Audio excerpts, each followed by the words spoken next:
Situé au cœur de Paris, proche de la cathédrale Notre-Dame, le quartier latin compte parmi ses charmes ses nombreuses librairies qui permettent de faire vivre le marché de l'occasion. Parmi elles se trouve Apum Papum, une boutique spécialisée dans les BD, les comics et les mangas. Elle propose à ses clients des conseils personnalisés, ce qui n'est pas le cas avec Internet ou les grosses boutiques. Alors, Apum Papum, c'est une boutique majoritairement de bandes dessinées d'occasion.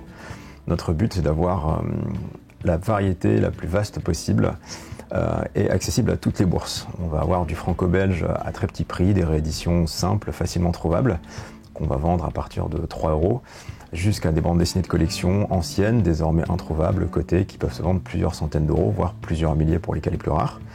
On a aussi du manga pour un public plus jeune, plus adolescent en moyenne. Et on a du comics, la bande dessinée américaine traduite en français, un peu en anglais aussi, parce que c'est quelque chose qu'on aime beaucoup et qui fonctionne très bien. Vous avez deux Apum Papum.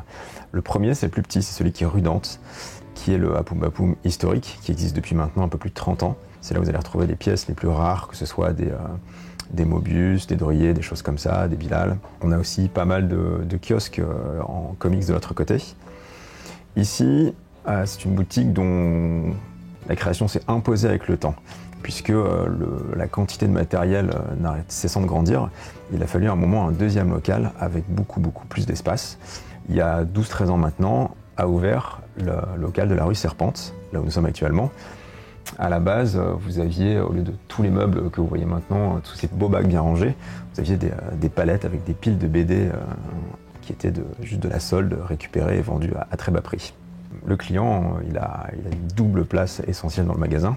La première, c'est parce qu'on fait de l'occasion. Donc on va racheter énormément de bandes dessinées à des particuliers qui viennent, qui nous proposent des ouvrages dont ils veulent se débarrasser pour diverses raisons. Nous, on regarde ce qu'il nous faut, les choses dont on a besoin pour notre stock, et on voit avec eux ce qui est possible de faire. Donc ça, c'est important parce qu'une majorité du stock d'occasion du magasin, tout ce que vous voyez ici dans les bacs, ça vient de ce genre de collection. La deuxième chose, c'est qu'on est un commerce, donc forcément le client a une place essentielle, particulièrement en librairie où le conseil va avoir un aspect central dans notre travail. Ça fait partie des choses qui sont à la fois les plus importantes et aussi les plus intéressantes à faire, puisque conseiller des bouquins aux clients, ça reste la partie la plus fun du taf.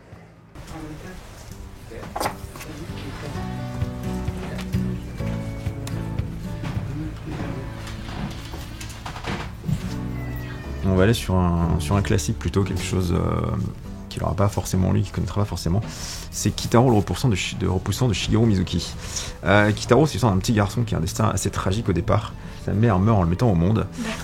Lui, il est borgne et du coup, il est complètement repoussé du monde des humains. Donc il va commencer à errer dans la nature, où il va rencontrer les yokai, ces petites créatures fantastiques qui peuplent la nature et le folklore japonais. Et il va commencer à interagir avec eux et à servir d'intermède souvent entre les humains et les yokai. Alors nous, on vient souvent ici en famille puisque c'est une boutique vraiment spécialisée BD comics et c'est quelque chose qu'on aime bien dans la famille. Et on trouve qu'il y a vraiment énormément de références, qu'il y a des choses rares. Le fait de faire de l'occasion fait qu'à chaque fois qu'on vient, on peut avoir des bonnes surprises, trouver des choses qui n'étaient pas là la semaine précédente. Et là aujourd'hui, je suis venue avec une recherche particulière pour mon fils qui lit beaucoup de mangas et qui avait envie de changer un petit peu des gros titres qu'il lit habituellement. Et ce que j'aime particulièrement ici, c'est que dans ces cas-là, quand on a vraiment besoin de conseils, on est très bien accompagné, très bien conseillé par des gens qui sont passionnés, qui connaissent leur métier, qui connaissent vraiment tout ce qu'ils ont dans les étagères.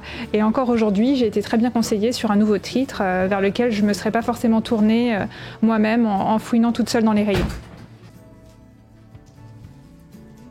Alors, dans Apum Papum, il y a une légende urbaine perpétrée par le créateur du magasin lui-même, selon laquelle ce serait une espèce de cri, une espèce de borborigme que prononçait son enfant quand il était tout petit, qui courait dans la maison en criant Apum Papum, Apum Papum, jusqu'à ce que le mot reste et devienne le nom de la boutique. Après, c'est la légende urbaine créée par le patron originel de la boutique lui-même, qui sait à quel point c'est vrai.